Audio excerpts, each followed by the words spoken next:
Hello students, आज हम करेंगे एक्सरसाइज 7.3 जो कि है some more criteria for congruence of triangles. तो सबसे पहले देखिए, इसमें एक थ्योरम है 7.4 SSS congruence rule means side side side. If three side, अगर किसी ट्रायंगल की तीन साइड हैं वो किसी दूसरी ट्रायंगल की तीनों साइड्स के इक्वल हैं तो हम फिर उन दो ट्रायंगल को क्या कहेंगे, कॉन्ग्रुएंट। ये हमारी थ्योरम है। उसके बाद थ्योरम 7.5 में RHS कॉन्ग्रुएंट। देखिए, R का मीन्स है राइट एंगल, H मीन्स है हाइपोटेन्यूस, S मीन है साइड। इसे हम चाहें तो SAS भी बोल सकते हैं। बस इसमें क्या होता है, एक साइड जो होती है वो हाइपोटेन्यूस होता है और जो एंगल होता है वो हमारा 90 डिग्री होता है। ये इसी के सिमिलर होता है, बस यहाँ एंगल हमारा 90 डिग्री होना चाहिए जो भी एंगल आएगा, और साइड जो है वो एक हाइपोटेन्यूस होना चाहिए और एक कोई भी साइड हो सकती है। तो इसने कहा अगर दो राइट एंगल ट्रायंगल में, ठीक है, if one side of triangle is hypotenuse and one side of triangle is equal to hypotenuse and one side of other triangle, then two triangle are congruent। Means एक triangle का hypotenuse और side है वो दूसरी triangle के hypotenuse side के equal है, तो उसे हम फिर उन दोनों ट्रायंगल को क्या कहेंगे, कॉन्ग्रुएंट कहेंगे। क्लियर है। देखिए, इसका फर्स्ट क्वेश्चन में हमें क्या बोल रखा है, हमें ये फिगर दे रखी है और ये बोल रखा है कि ये जो ABC है वो एक आइसोसेलेस ट्रायंगल है, BDC है ये भी एक आइसोसेलेस ट्रायंगल है। ठीक है, देखिए आइसोसेलेस ट्रायंगल है तो यहाँ AB इक्वल टू AC आएगा, और ये एक BDC एक आइसोसेलेस ट्रायंगल तो BD इक्वल टू DC हो जाएगा। ठीक है, और इसने दे रखा है जो AD है वो इंटरसेक्ट करती है, जब हम AD को P तक प्रोड्यूस करते हैं तो BC को इंटरसेक्ट करती है। तो सबसे पहले पार्ट में हमें दिखाना है कि जो ये वाली ट्रायंगल है ABD, ये वाली triangle is congruent to ACD, means ये वाली ट्रायंगल और ये वाली ट्रायंगल हमें कॉन्ग्रुएंट दिखानी है। तो सबसे पहले इन दोनों ट्रायंगल्स में देखेंगे हम। देखिए AB इक्वल टू AC है, क्यों है, क्योंकि ABC एक आइसोसेलेस ट्रायंगल थी। उसके बाद BD इक्वल टू DC है, क्यों, क्योंकि BDC एक राइट एंगल ट्रायंगल थी। और AD इक्वल टू AD क्या आ जाएगा, कॉमन आ जाएगा। तो यहाँ से ये दोनों ट्रायंगल क्या हो गई हमारे पास, कॉन्ग्रुएंट हो गई। फिर नेक्स्ट सेकंड पार्ट में हमें प्रूव करना है कि ABP, ये जो पूरी बड़ी ट्रायंगल है ABP, ये किसके कॉन्ग्रुएंट है, APC, इस पूरी बड़ी ट्रायंगल। तो देखिए इसमें देखिए आप AB इक्वल टू AC तो आएगा, क्यों, क्योंकि ABC एक आइसोसेलेस ट्रायंगल थी। उसके बाद AP is equal to AP क्या आएगा मेरा, कॉमन आएगा। उसके बाद angle B equal to angle C आएगा मेरा। कैसे आएगा, देखिए ये दोनों साइड इक्वल हैं और ये एक आइसोसेलेस ट्रायंगल है तो इसके एंगल्स भी क्या होंगे, अपोजिट इक्वल होंगे। जो हमने थ्योरम 7.2 की थी कि एक आइसोसेलेस ट्रायंगल में जिसकी दो साइड इक्वल हैं उनके अपोजिट एंगल्स क्या होंगे, इक्वल होंगे। या तो आप ये कर सकते हैं, या फिर इसमें एक चीज़ आप और कर सकते हैं, जैसे कि आपकी यहाँ पे ये दोनों ट्रायंगल कॉन्ग्रुएंट आ गई, ये दोनों ट्रायंगल कॉन्ग्रुएंट आ गई तो आप ये वाला एंगल और ये वाला एंगल इक्वल लिख सकते हैं बाई CPCT। तो वो अब आप नेक्स्ट जब ये प्रूव कर रहे हो तो आप यहाँ इस एंगल की जगह ये भी लिख सकते हैं कि angle BAP is congruent to angle is equal to angle CAP by CPCT of first part. Clear है। तो इन दोनों से क्या आ जाएंगे, ट्रायंगल आ जाएंगे हमारी, कॉन्ग्रुएंट हो गई। ठीक है, अब थर्ड पार्ट में हमें प्रूव करना है कि AP बाइसेक्ट करता है P को भी और D को भी। तो देखिए सबसे पहले हमारे ये दोनों ट्रायंगल कॉन्ग्रुएंट है, तो देखिए मैंने अभी ये लिख दिया कि BAP है जो हमारा वो CAP के इक्वल है। ये मीन्स ये वाला एंगल इसके इक्वल लिख दिया मैंने CPCT से। अब ये दोनों एंगल जब इक्वल हैं मीन्स AP जो है वो एंगल A को बाइसेक्ट कर रहा है। क्लियर है, एक चीज़ हमारी यहाँ से आ गई कि AP A को बाइसेक्ट कर रहा है। हमें प्रूव करना है कि ये जो AP है वो एंगल D को भी बाइसेक्ट कर। देखिए एंगल D कौन सी ट्रायंगल में आएगा हमारा, BDP और CDP, इन दोनों ट्रायंगल्स में आएगा। तो अब मैं इन दोनों ट्रायंगल को लेकर चलती हूँ। देखिए इन दोनों ट्रायंगल में क्या होगा, BD equal to DC given है क्योंकि ये एक आइसोसेलेस ट्रायंगल है। उसके बाद DP equal to DP common आएगा। क्लियर है। उसके बाद एक चीज़ देखिए यहाँ से BP इक्वल टू CP कौन से लिख सकती हूँ, जब मैंने ABP ट्रायंगल ACP ट्रायंगल के कॉन्ग्रुएंट प्रूव की थी तो CPCT से BP इक्वल टू CP आ जाएगा मेरा। क्लियर है। तो यहाँ पे देखिए BDP और CDP में मैंने CD, ये हमारी ट्रायंगल थी बी, यहाँ पे था डी, यहाँ पे था पी और यहाँ सी। अब ये इक्वल थी, क्यों थी? क्योंकि ये हमारी क्या थी, आइसोसेलेस ट्रायंगल थी। ये जो बी डी सी दे रखी थी इसने स्टार्टिंग में, तो ये दोनों वहाँ से इक्वल आ जाएंगे। उसके बाद मेरे पास क्या था, D P equal to D P common आएगा। उसके बाद C P equal to B P कहाँ से आएगा, जो मैंने ये चीज़ ऊपर प्रूव की थी, यहाँ सी पी सी टी से मेरा क्या आ जाएगा, C P equal to B P. तो ये दोनों कॉन्ग्रुएंट हो गए। अब ये कॉन्ग्रुएंट होगी तो ये वाला एंगल इस वाले एंगल के by C P C T में लिख सकती हूँ, angle B D P is equal to C D P.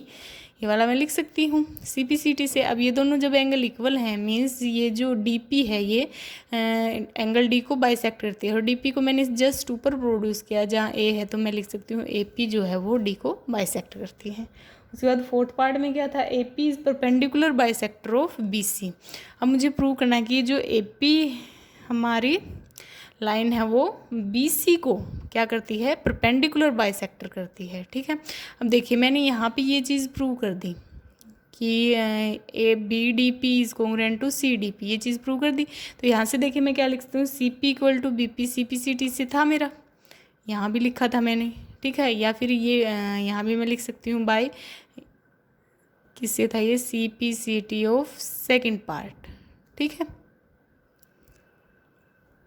और यहाँ से मैंने क्या लिखा था, देखिए मैं क्या लिख सकती हूँ, ये जो एंगल है C P D is equal to B P D, ये वाले एंगल को मैं इस वाले एंगल के इक्वल लिख सकती हूँ by C P C T से, वही मैंने लिखा है। ठीक है, अब देखिए अगर मैं इन दोनों एंगल का सम करती हूँ तो क्या आता है, मेरे पास 180 आ गया। क्यों? लीनियर पेयर है।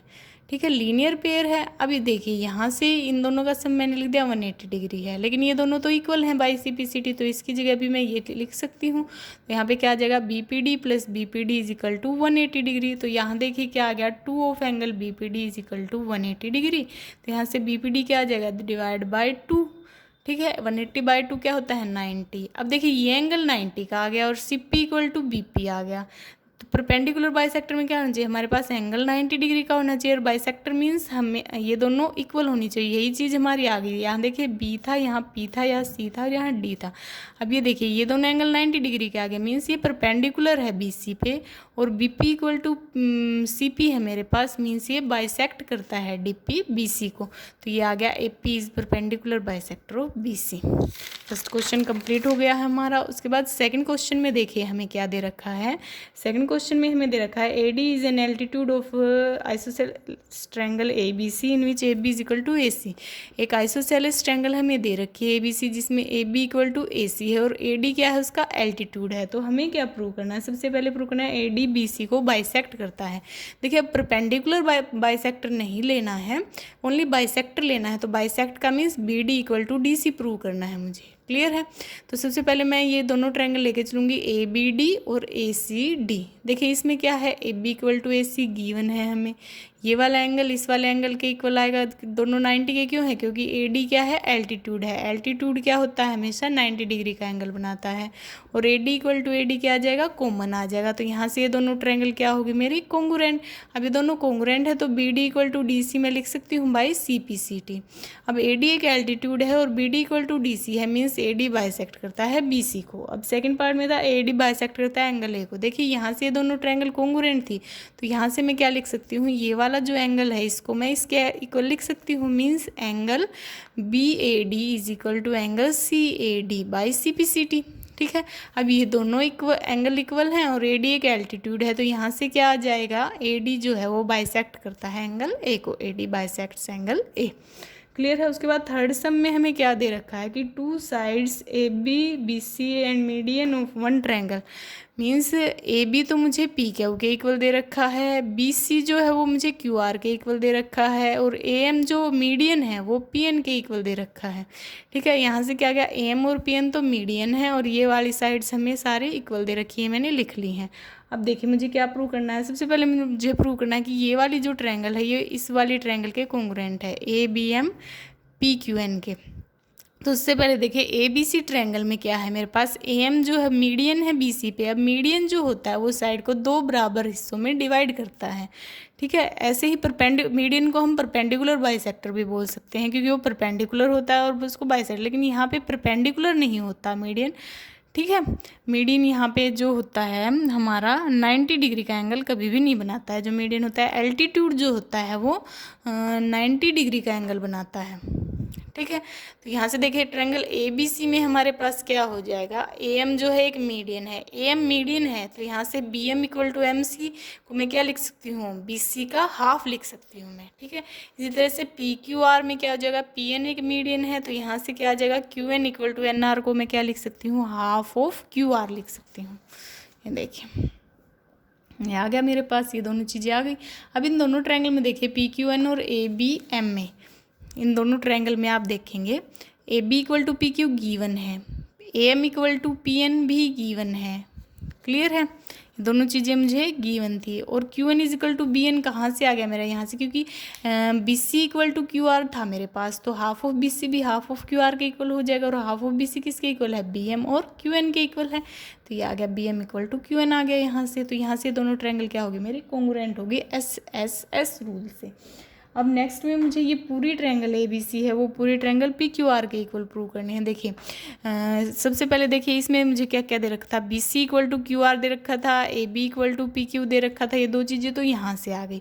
अब तीसरी चीज़ को मैं कहाँ से लिख सकती हूँ, देखिए जब मैंने ये दोनों ट्रायंगल जो है कोंग्रुएंट प्रूव की थी, तो यहाँ से मैं angle B equal to angle क्या लिख सकती हूँ, बाई CPCT लिख सकती हूँ। तो यहाँ से देखिए एंगल ABC बराबर PQR क्या लिखा मैंने, by CPCT of triangle PQN is congruent to triangle ABM। यहाँ से मैंने CPCT से ये चीज़ लिखी है। तो यहाँ से ये ट्रायंगल भी क्या हो जाएंगे, आपस में SAS रूल से कोंग्रुएंट हो जाएंगे। उसके बाद फोर्थ क्वेश्चन में क्या है मेरे पास, BE और CF और two altitude of triangle ABC। देखिए ये एल्टीट्यूड है, मीन्स ये 90 डिग्री का एंगल बनाएंगे। क्लियर है, यूजिंग RHS कोंग्रुएंट। अब की बार RHS रूल लगाना है मुझे, मीन्स एक एंगल होना चाहिए, एक हाइपोटेन्यूस और एक साइड होनी चाहिए। तो ट्रायंगल को हमें आइसोसेलेस प्रूव करना है। तो यहाँ से देखिए BE और CF क्या है, दो एल्टीट्यूड हैं जो कि इक्वल है, means BE equal to CF दे रखा है। अब इन ट्रायंगल में देखूंगी मैं CFB और BEC में। ठीक है, इन दोनों ट्रायंगल में अगर मैं देखती हूँ तो मुझे क्या मिलता है, देखिए ये एंगल इस एंगल के इक्वल हो जाएगा, CFB is equal to BEC। क्योंकि बोथ 90 डिग्री है तो राइट एंगल आ गया। उसके बाद हाइपोटेन्यूस, देखिए ये एक राइट एंगल ट्रायंगल है, ये इसका बेस है परपेंडिकुलर, हाइपोटेन्यूस क्या होगा BC। सिमिलरली इसमें भी क्या होगा, ये बेस, ये परपेंडिकुलर और ये हाइपोटेन्यूस क्या होगा BC, क्योंकि बेस और जो परपेंडिकुलर होते हैं उन दोनों के बीच में ही हमारा 90 डिग्री का एंगल बन जाता है। जो अदर साइड होती है वो हाइपोटेन्यूस होता है। तो BC इक्वल टू BC तो कॉमन है, तो हाइपोटेन्यूस आ गया एक साइड। इसने दे रखा है BE is equal to CF, तो BE is equal to CF। देखिए एक राइट एंगल आ गया, एक हाइपोटेन्यूस आ गया, एक साइड आ गई। तो यहाँ से ये दोनों ट्रायंगल क्या हो गई, कोंग्रुएंट हो गई बाई RHS रूल। अब ये दोनों ट्रायंगल कोंग्रुएंट हो गई तो यहाँ से देखिए मैं क्या लिख सकती हूँ, ये वाला जो एंगल है वो इस वाले एंगल के इक्वल हो जाएगा, क्योंकि CBE ट्रायंगल में तो एंगल C आएगा और CBF ट्रायंगल में एंगल B आएगा। ठीक है, तो angle B equal to angle C आ गया मेरा बाई CPCT। ठीक है, अब ये दोनों एंगल इक्वल हैं तो opposite sides opposite to equal angle of a triangle are equal, means equal angle की जो अपोजिट साइड्स, या अगर दो इक्वल एंगल है तो इसकी जो अपोजिट साइड्स होंगी वो भी इक्वल होती हैं किसी भी ट्रायंगल में। ये हमारी थ्योरम थी 7.3।